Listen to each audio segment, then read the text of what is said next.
shofe nukuri ndashimye urugendo ngana gwagenze neza n'ingene ufata neza abakiriya aka cafe wanguriye kabisa ndashimye ariko rero ikibazo nta pubele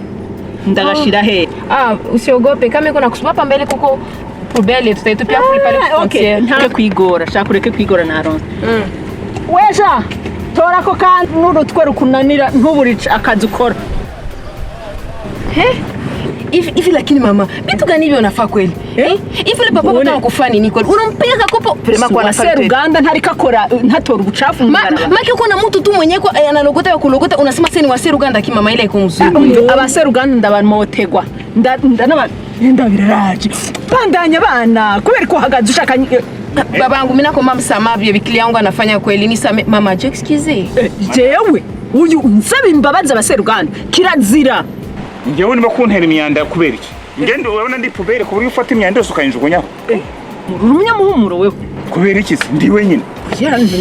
je narinzi ngo base Uganda bakuru ubucafu mwibaraba kuko nabera nambaye inojire ninde wakubwiye ko abase Uganda aribo bagomba gukora amasuku bonyene ntabwo bari abantu bose b'ingeri zitandukanye bo muri aka karere nge nta nubwo kuba nambaye inojire ntabwo bivuze ko nkora amasuku ngende engineer